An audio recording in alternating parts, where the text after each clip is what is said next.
What's up, people? I am back for another video. If you're hearing that noise, it's a fan. I'll turn it off for now.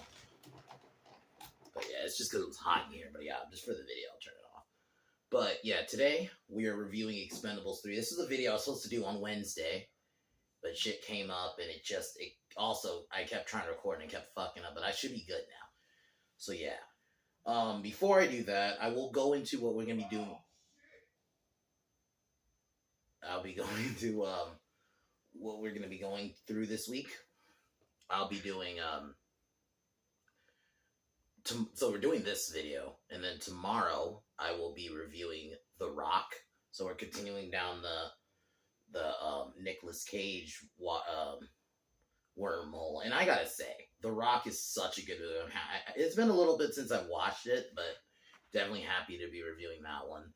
Then Tuesday we'll be doing Shredder's Gold Day in Hell, at least. If I'm in the mood, I'll try to do also Shrieker's Island. I might just try to get those, just kind of get done with that so I can finish with the Tremors movies. And then Wednesday, I did a poll today. It's still going now, but I think right now it's 50-50.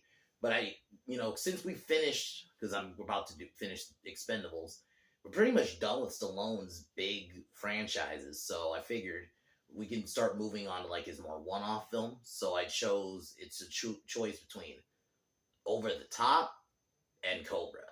Personally, I want Cobra to win, but I'm down to do either. I'm still going to do either way. I'm still going to do both. But yeah, so we'll be doing either one of those movies this week on Wednesday. And then Thursday, I will be doing, since we just did Unbreakable, we're going to do Split. And then Friday, it's going to be one of two videos. Either we're going to start the Final Destination movies, or because Top Gun Maverick's coming out, and I'm probably going to go try to see that Friday. I probably will review that. So if I do Top Gun Maverick, I'll just do Final Destination on Sunday. So we'll see. But that's my schedule this week. But Expendables 3. I remember when this one came out. It came out in 2014. I remember I was gonna go see it in theaters, but then I don't know what came over me. I just decided not to and just never ended up watching it. I watched a part of it because I did want to see Mel Gibson in it. So I watched some of his parts, and I thought he was awesome as the villain. He's probably my favorite. He might be my favorite villain. And it is not just because it's Mel Gibson. I thought the way he played Stonebanks in this was so good. The way he antagonized Ross, he got in Ross's head. I love their dynamic,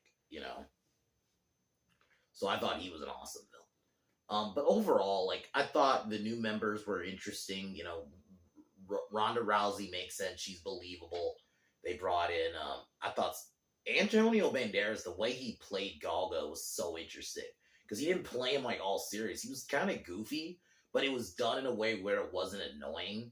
And also wasn't over the top. It also was he was funny, and they knew how to sprinkle him in perfect timing. They didn't overdo it like a lot of movies would now. I thought Smiley was okay, played by Kellen Lutz. I thought and then the hacker dude Thorne, I didn't really care for him, but I thought he was fine. I thought seeing Kelsey Grammer in this movie was cool. Harrison Ford as Max Drummer was dope. He felt way more like Han Solo, and that's sad. I got more Han Solo, from him in this than than whatever we saw in Episode 7. So it was cool seeing Arnold back, and Yin Yang Jet Li came back. That was awesome because I really hated how he just kind of disappeared in the second one. So it was kind of cool to see him come back. But basically, the story is, we get a cool opening. We get Wesley Snipes back as Dr. Death. He's a former member of the Expendables. They ask him to help them along because they got to stop a missile from being delivered to a warlord. And this is where we get the reveal that Stonebanks is a villain in that. He was actually a co-founder of the Expendables. And after Caesar gets injured,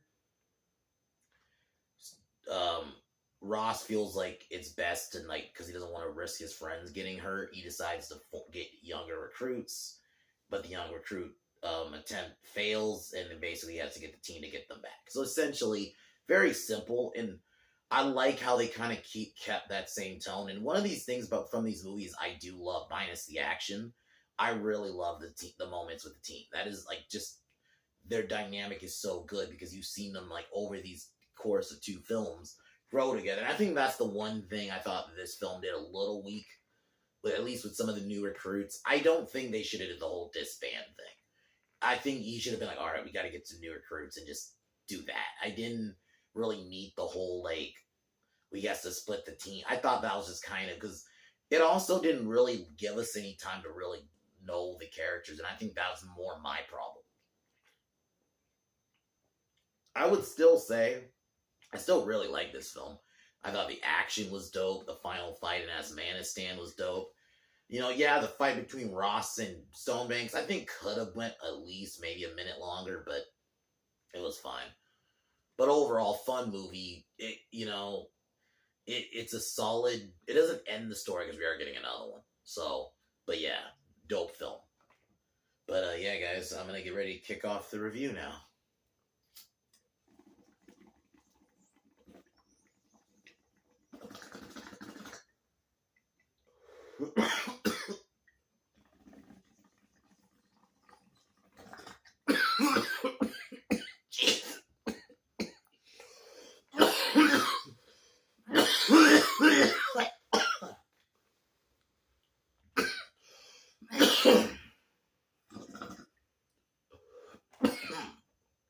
So the film opens, sorry, not ends. Film opens. You see the team trying to save Dr. Death from a train. He's in prison on this train. This opening action sequence is pretty good. And yeah, I watched the unrated cut. I don't understand why they thought it was a good idea. It's these dumbass studio heads, man. It's like majority of these actors, minus Rhonda, but like a lot of the big ones in these movies are all R-rated franchises. I mean, Stallone, it is Rocky, Rambo. I mean, these movies, I would throw in Cobra, like still, and then Arnold.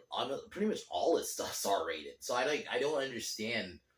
I guess it was just they wanted more money, but it was dumb. But thank God I didn't watch the PG-13 cut. I never did. So I watched the R-rated cut or the unrated cut. And yeah, the action was dope. I thought this open sequence was dope. They break Dr. Death out. He starts just fucking dudes up with knives. And I love his little dynamic with Christmas because they're both knife experts. So yeah, he started taking them out. He gets on the train and crashes the train into the building. And then yeah, they escape, and they basically asked Dr. Death to accompany them on a mission, and they give him an incentive by giving him a bunch of new weaponry. Then they travel to Somalia, and they take some guys out, and the sequence with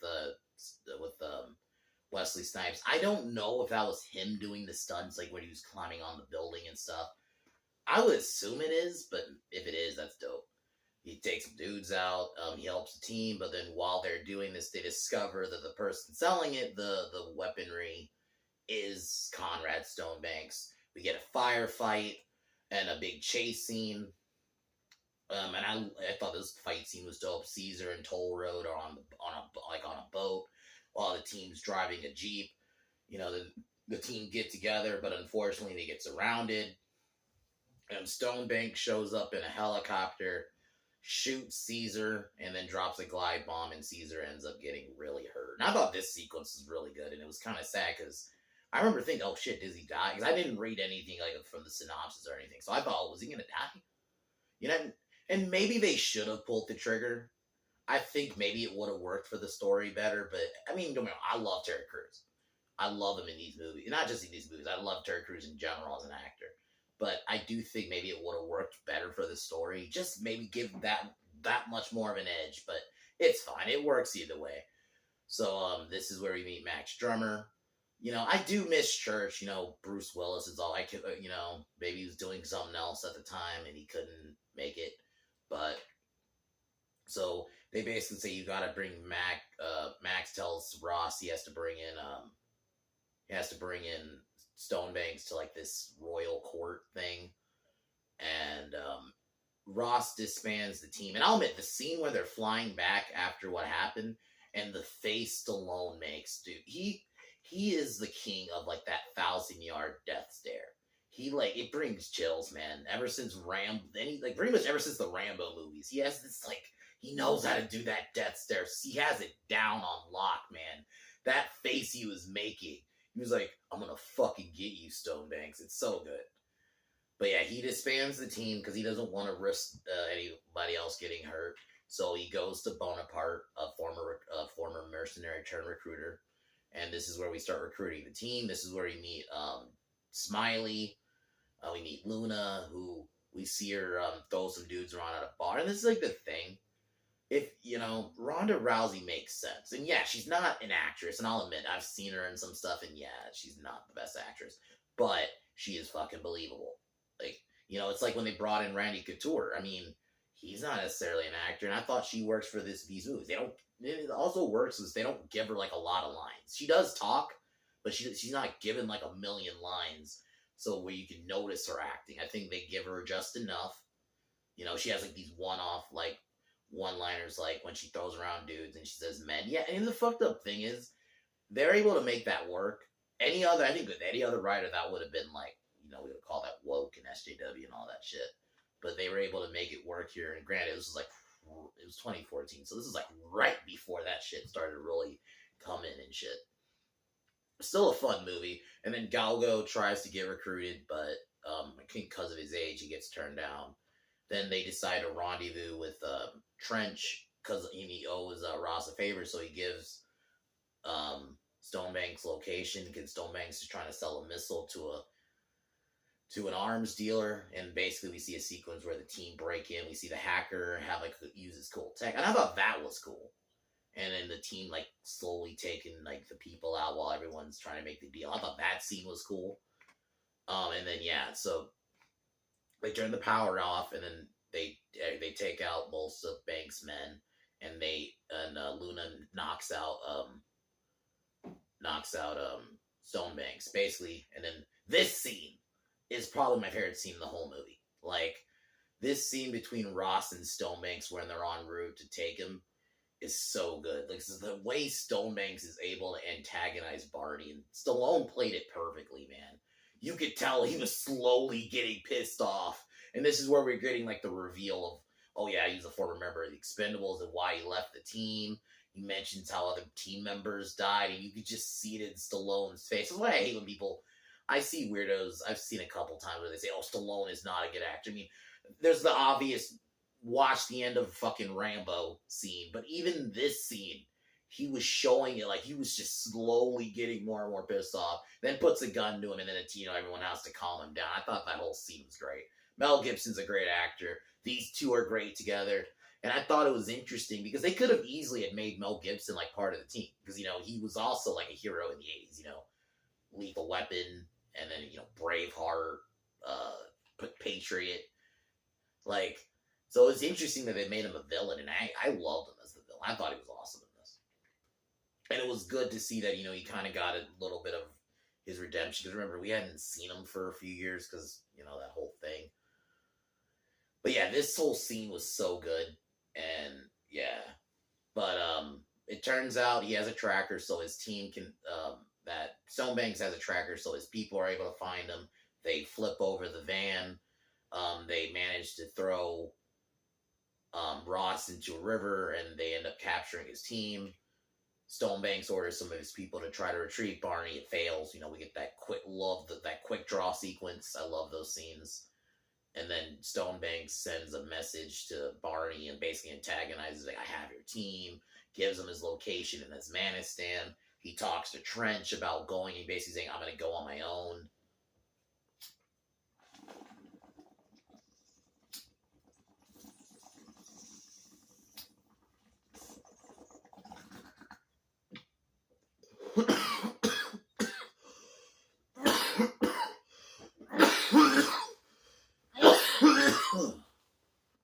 So, but Galgo Galgo manages to find him and convinces him like to let him come with.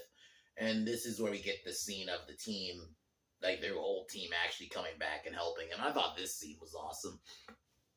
And those little moments where they're bantering together, I love those moments. That's the thing about these movies. Like, I'm going to mention again, I love those moments, man, because you can tell the camaraderie just feels authentic.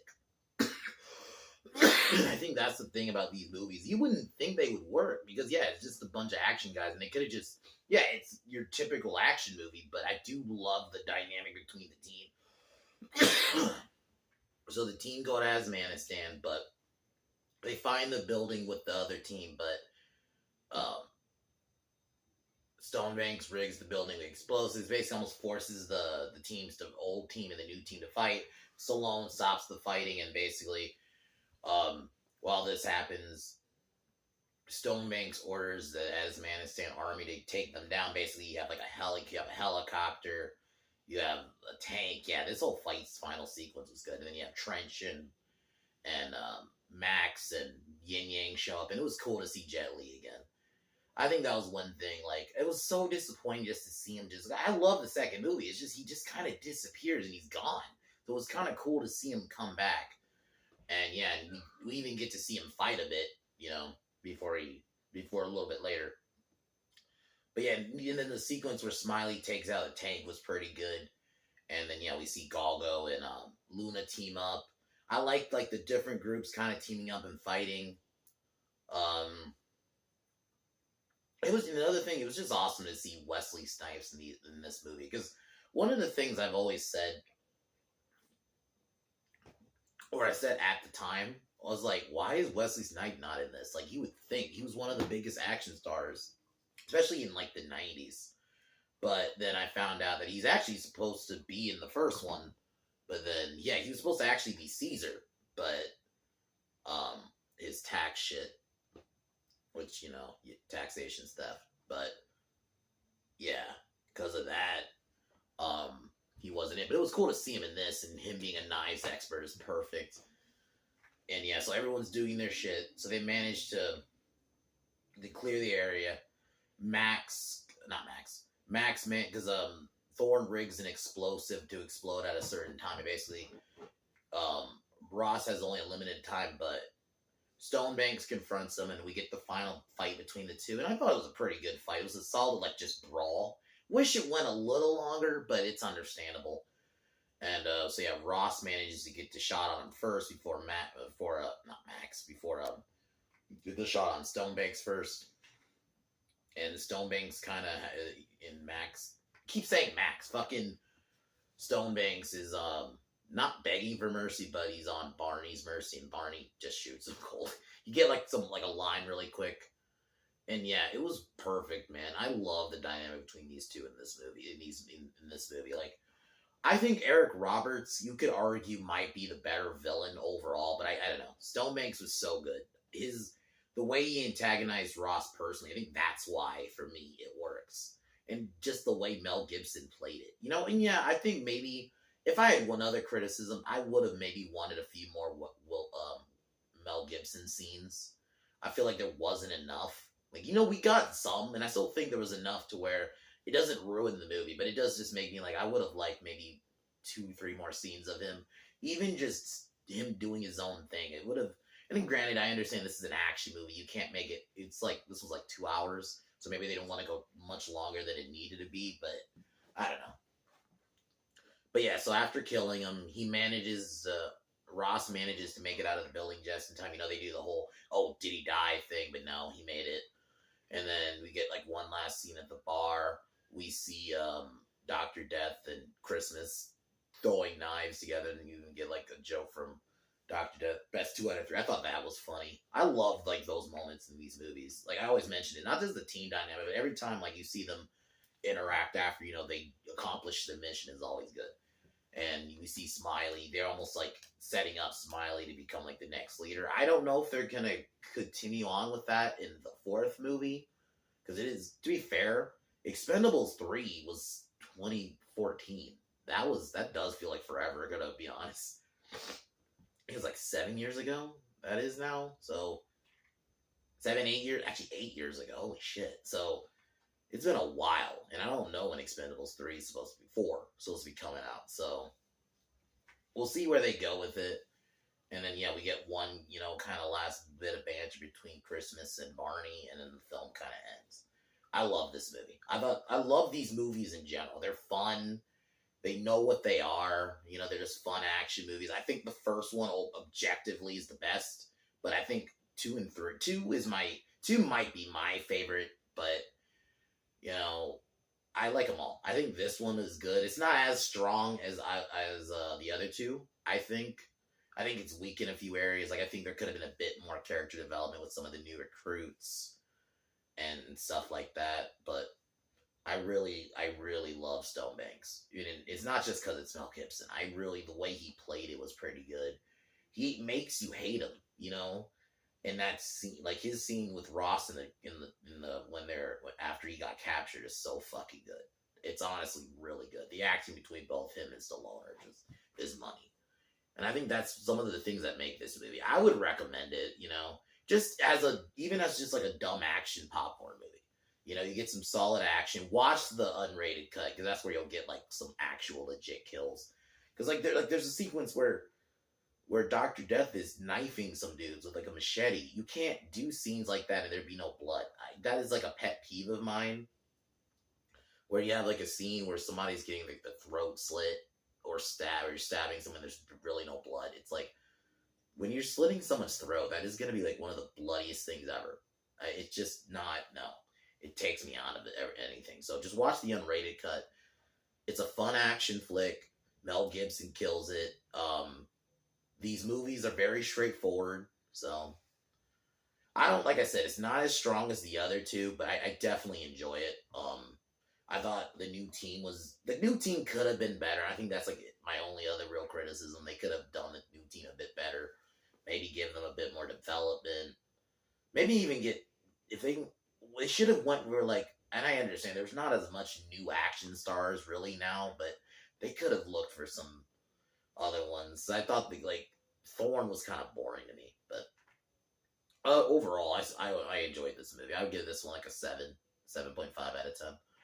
It's a fun ride. I would watch this like Expendables 1, 2, and 3 back to back. So, but yeah, guys, I would definitely recommend this one. Tomorrow, like I said, we're gonna be doing The Rock. Ed Harris, man, as the villain is so good. I fucking love him in that. And then, Sean Connery, my favorite James Bond, and Nicolas Cage together, they're perfect in that movie. In the Alcatraz setting, everyone's trying to it's fucking awesome. So definitely I'm gonna have fun watching that one again and reviewing that one tomorrow. But I'm gonna cheers one more time and end the video.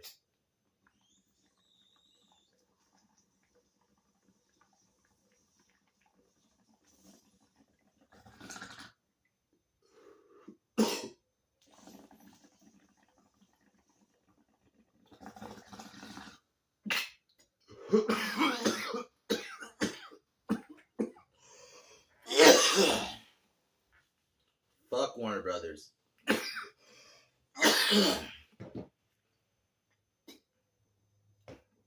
Fuck Disney. And fuck the Biden administration. I'll talk to y'all tomorrow. Peace.